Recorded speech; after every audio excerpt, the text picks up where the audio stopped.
నమస్తే, welcome to our channel. కూటమి ప్రభుత్వం తెలుగు భాషకైతే పెద్దపీట వేస్తుందని చెప్పుకోవచ్చు. తాజాగా తీసుకున్న నిర్ణయమే దీనికి ఉదాహరణ. మరి ప్రభుత్వ పాలనలో అత్యంత కీలకమైన జీవోలను, గవర్నమెంట్ ఆర్డర్లను తెలుగులో కూడా అందించనుంది.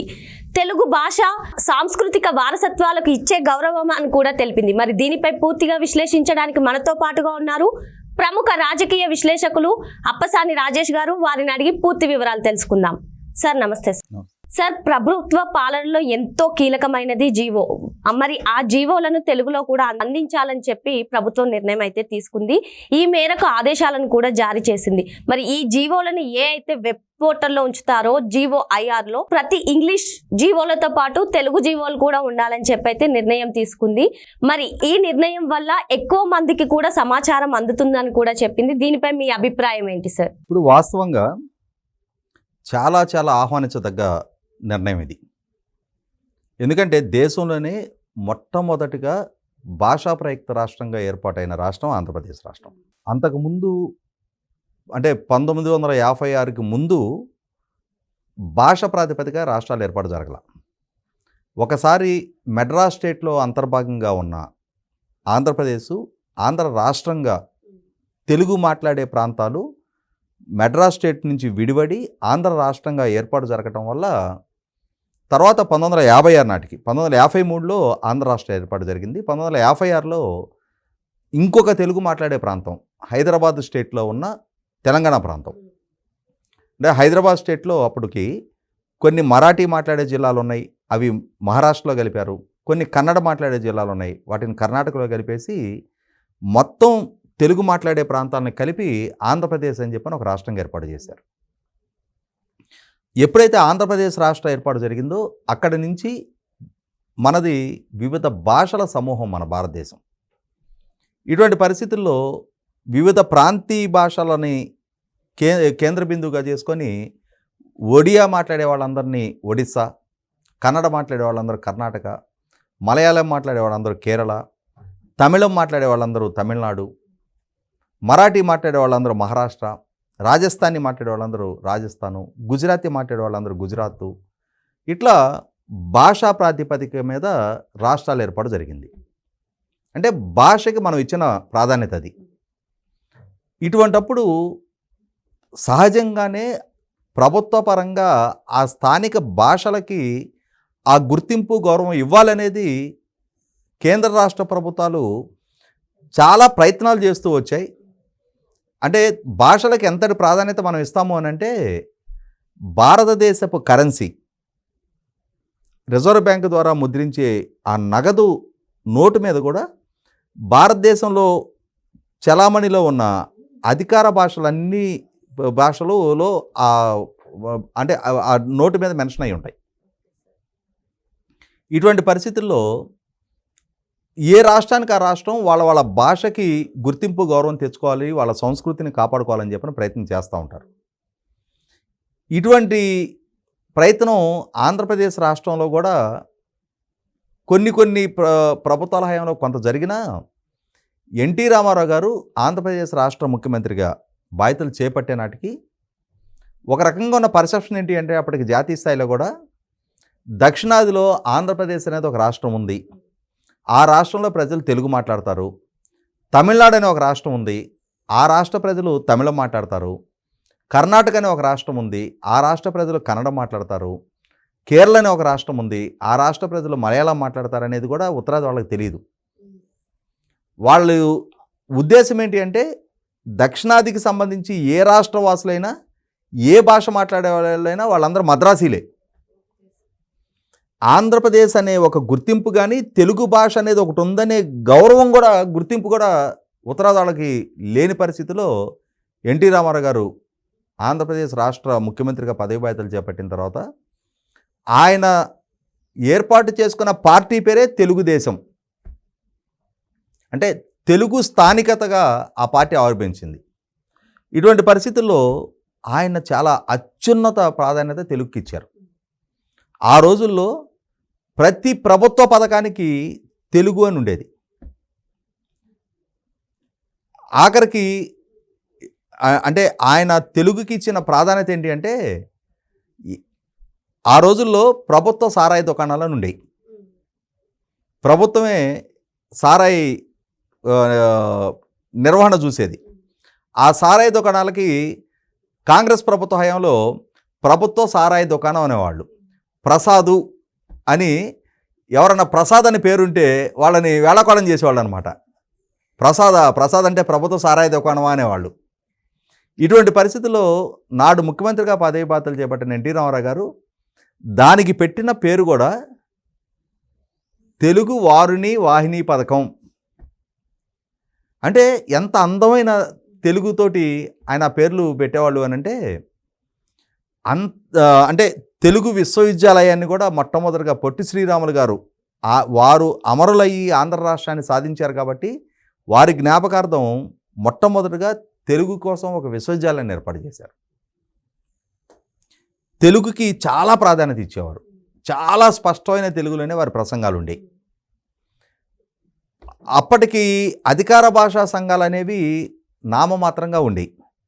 మనకి హైదరాబాద్ నగరంలో చాలా బోర్డుల మీద తెలుగులో పేర్లే ఉండేవి కాదు. షాపులకు సంబంధించిన బోర్డుల మీద తెలుగు పేర్లే ఉండేవి కాదు. అటువంటి స్థితి నుంచి అధికార భాషా సంఘాన్ని బలోపేతం చేసి తప్పనిసరిగా తెలుగు భూలోనే బోర్డులు ఉండాలి అని చెప్పని ఒక రూల్ తీసుకొచ్చి దాన్ని కఠినంగా అమలు చేసి తెలుగుకి ప్రాధాన్యత ఇస్తూ వచ్చారు.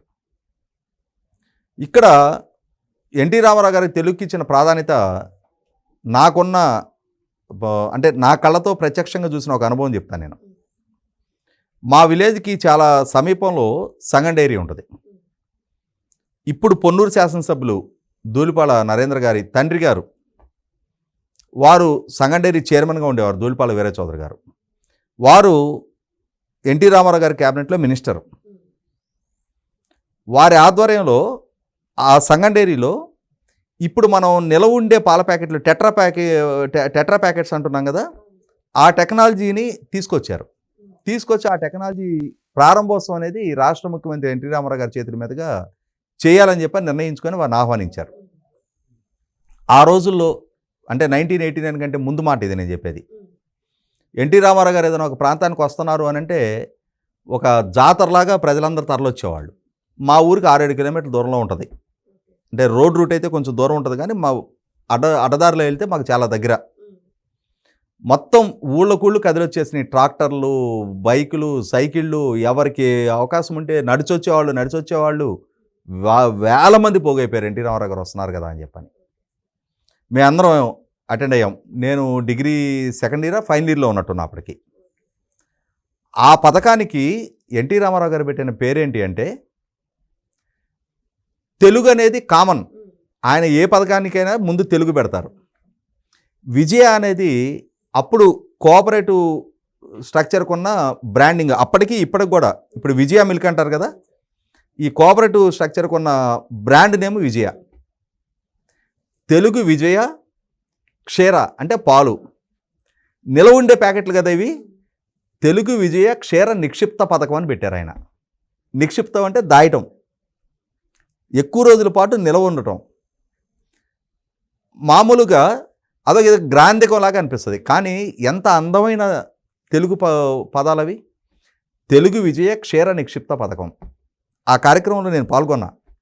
అంటే తెలుగుకి వారు ఎంతటి ప్రాధాన్యత ఇస్తారు అనేది చాలా స్పష్టంగా చాలా దగ్గరగా చూసాం. తర్వాత రోజుల్లో ప్రజల ఆలోచన విధానాల్లో మార్పు వచ్చినాయి. ఇంగ్లీష్ మీడియంలో చదువుకుంటే తప్ప పిల్లలకు భవిష్యత్తు లేదు అనుకునే సంస్కృతి వచ్చింది. అదే సందర్భంలో పిల్లల పెంపకం విషయంలో కూడా తల్లిదండ్రుల ఆలోచనలో కొంత మార్పు వచ్చింది. సంస్కృతిని కాపాడుకోవటం కన్నా కూడా వేరే వాళ్ళని చూసి ఇమిటేషన్ ఎక్కువైపోయింది. అమ్మా నాన్న అన్న పిలుపు స్థానంలో మమ్మీ డాడీలు వచ్చేసినాయి. అంటే తెలుగు ప్రాధాన్యత క్రమక్రమంగా తగ్గుతూ వస్తుంది.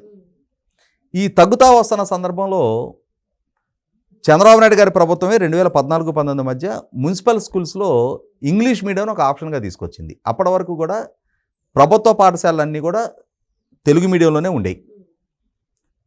నారాయణ గారు మున్సిపల్ అడ్మినిస్ట్రేషన్ మినిస్టర్గా ఉండగా, చంద్రబాబు నాయుడు గారు ముఖ్యమంత్రిగా ఉండగా మున్సిపల్ స్కూల్స్లో ముందు దాన్ని అమలు చేశారు.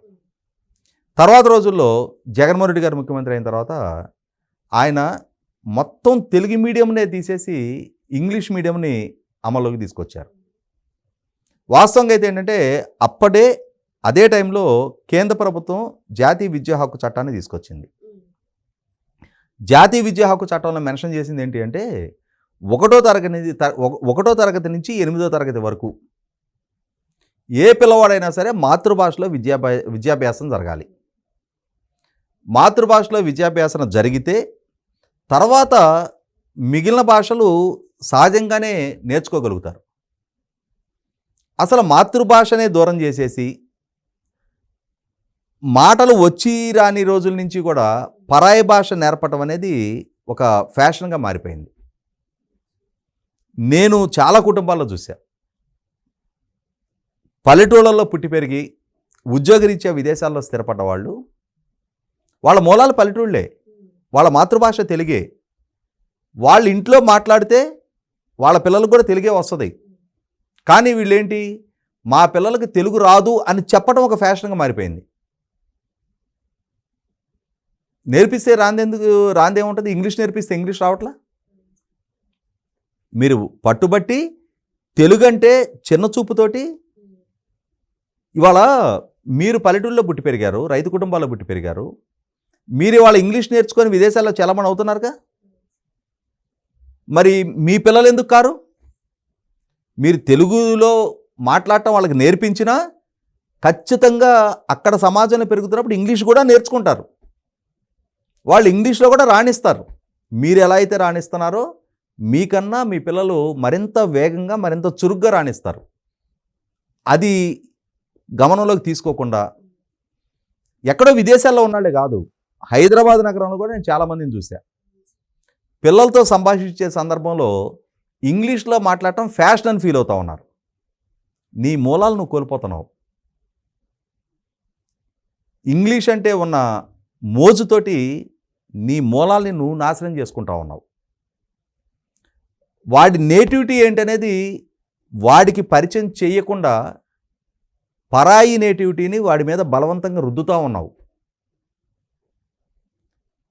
నేను చాలా గర్వంగా చెప్పగలుగుతా, మా కుటుంబంలో చాలామంది పల్లెటూరు జిల్లా పరిషత్ స్కూల్స్లో తెలుగు మీడియంలో చదువుకున్న వాళ్ళే ఇవాళ అమెరికాలో చాలా అత్యున్నత స్థానాల్లో స్థిరపడ్డారు. పల్లెటూరు గ్రామీణ ప్రాంతాలు రైతు కుటుంబాల నుంచి తెలుగు మీడియం నుంచి వెళ్ళిన వాళ్ళే కాలేజీకి వచ్చిన తర్వాత కొత్తగా ఇంగ్లీష్ మీడియంలో చేరి కూడా ఆ అడాప్టబిలిటీ అనేది మన తెలుగు సమాజానికి ఉంటుంది, మనం నేర్చుకోగలుగుతాం. కానీ తెలుగునే వదిలేసి చిన్నతనం నుంచి ఇంగ్లీష్లో మాట్లాడితేనే వాళ్ళకి భవిష్యత్తు అనే ఒక ఫాల్స్ ఇమేజ్లో సమాజం పరిగెత్తా ఉంది. ఇటువంటి పరిస్థితుల్లో సంస్కృతి పట్ల ఆందోళన చెందే వాళ్ళు ఉంటారు, భాషను కాపాడుకోవాలనే భాష పట్ల ప్రేమికులు ఉంటారు. వీళ్ళందరూ కలిసి ప్రభుత్వాలను కూడా అభ్యర్థిస్తూ ఉన్నారు, కొంచెం తెలుగుకి కూడా ప్రాధాన్యత ఇవ్వండి. తర్వాత జగన్మోహన్ రెడ్డి గారు తీసుకున్న నిర్ణయాన్ని గౌరవ సుప్రీంకోర్టు కొట్టేసింది. తెలుగు మీడియం కూడా ఆప్షన్గా ఉండాలి, ఇంగ్లీషు మాత్రమే అని చెప్పని బలవంతాన రుద్దే ప్రయత్నం చేయటం హేతుబద్ధం కాదు అని చెప్పని గౌరవ సుప్రీంకోర్టు ఒక తీర్పు ఇచ్చిన తర్వాత తప్పని పరిస్థితిలో జగన్మోహన్ రెడ్డి గారు టెక్స్ట్ బుక్స్ ఇవాళ ఒక పేజీ తెలుగులో ఒక పేజీ ఇంగ్లీష్లో ఉంటాయి. అంటే ఇక గత్యంతరలేని పరిస్థితిలో సుప్రీంకోర్టు తీర్పుని ధిక్కరించలేని పరిస్థితిలో ఇష్టం లేని ప్రక్రియలాగా తెలుగు మీడియం కూడా కొనసాగిస్తూ వచ్చారు. తర్వాత ఇప్పుడు వచ్చిన చంద్రబాబు నాయుడు గారి ప్రభుత్వం ఈ మధ్యకాలంలో మనం చూస్తూ ఉన్నాం, న్యాయస్థానాల్లో వాద ప్రతివాదనలు కూడా తెలుగులోనే జరగాలి అని చెప్పని. ఇవాళ ఏమవుతుంది, వాళ్ళ దగ్గర సామర్థ్యం ఉంటుంది కానీ ఉన్నత న్యాయస్థానాల దగ్గరికి వెళ్ళేటప్పటికీ అక్కడ వాద ప్రతివాదాలు మొత్తం ఇంగ్లీష్లో దొరుకుతాయి. అటువంటి సందర్భంలో తెలుగులో వాళ్ళ భావ వ్యక్తీకరణ చేయగలుగుతారు కానీ ఇంగ్లీష్లో చేయలేని వాళ్ళు చాలామంది ఉంటారు. వాళ్ళకి ఆ లీగల్ పాయింట్ల పట్ల అవగాహన ఉంటుంది కానీ కమ్యూనికేషన్ పరంగా అంత ఫ్లూయెన్సీ లేని వాళ్ళు వాళ్ళ ప్రొఫెషన్లో వెనకబడతారు. ఇటువంటి వాళ్ళకి వాద ప్రతివాదనలు కూడా తెలుగులోనే జరగాలి అని చెప్పని కొంత డిమాండ్ వస్తూ ఉంది. ప్రభుత్వపరమైన కరస్పాండెన్స్ తెలుగులోనే జరగాలి, న్యాయస్థానాల తీర్పులు కూడా తెలుగులోనే జరగాలి అని చెప్పని కూడా డిమాండ్ వస్తూ ఉంది. మొన్న రీసెంట్గా కొంతమంది హైకోర్టు న్యాయమూర్తులు కూడా ఇదే అభిప్రాయాన్ని వ్యక్తం చేశారు. మేము వీలైన వరకు తెలుగులో తీర్పులు ఇవ్వడానికి ప్రయత్నం చేస్తూ ఉన్నాం, కానీ ఇప్పుడు అందుబాటులో ఉన్న టెక్నాలజీ ప్రకారం ఇంగ్లీష్లో చట్టాలు ఉన్నాయి, తెలుగులోకి దాన్ని ట్రాన్స్లేట్ చేసి తర్జుమా చేసి ఆ పదజాలాన్ని యథావిధిగా తెలుగులోకి మార్పు చేసి తీర్పు రాయాలి అని అంటే పూర్తి స్థాయి సాంకేతిక పరిజ్ఞానం ఇంకా అందుబాటులో లేదు. ఆ దిశగా కొంత కృషి జరగాలి. అదే సందర్భంలో ఇప్పుడు గవర్నమెంట్ జీవోలు, నిన్న ఆంధ్రప్రదేశ్ రాష్ట్ర ప్రభుత్వం ఒక అద్భుతమైన నిర్ణయం తీసుకుంది. ప్రభుత్వానికి సంబంధించిన ప్రతి జీవో ఇంగ్లీష్తో పాటు తెలుగులో కూడా ఇవ్వాలి. దాంతో ఏమవుద్ది, రైట్ టు ఇన్ఫర్మేషన్ యాక్ట్ వచ్చింది. అలాగే ప్రభుత్వానికి సంబంధించిన ప్రతి లావాదేవీ, ప్రతి ప్రొసీడింగ్స్ ఇవాళ ఇందాక చెప్పినట్టుగానే వెబ్సైట్లో పెట్టడం ద్వారా ప్రజలకి ఈరోజు ఈ జీవో విడుదల చేశాం, ఈ జీవో మూలం ఇది అని చెప్పని తెలియజేస్తున్నారు. కానీ అది ఇంగ్లీష్లో ఉంటుంది, దాన్ని అర్థం చేసుకోగలిగే పరిజ్ఞానం అందరికీ ఉండదు. కాబట్టి ఏంటంటే ఇంగ్లీషు రాని తెలుగు మాత్రమే అర్థం చేసుకునే వారికి కూడా ప్రభుత్వ ప్రొసీడింగ్స్ గురించి తెలుసుకునే హక్కు ఉంది. కాబట్టి ఆ హక్కుని గౌరవించి ఇక నుంచి ప్రతి గవర్నమెంట్ ఆర్డర్ కూడా తెలుగులో కూడా గజెట్ నోటిఫికేషన్ అంటారు, గజెట్ ఆర్డర్ మరి ప్రతి ప్రభుత్వానికి సంబంధించిన డే టు డే అఫైర్స్ కూడా తెలుగులో కూడా ఇవ్వాలి అని చెప్పని ఒక నిర్ణయం తీసుకున్నారు.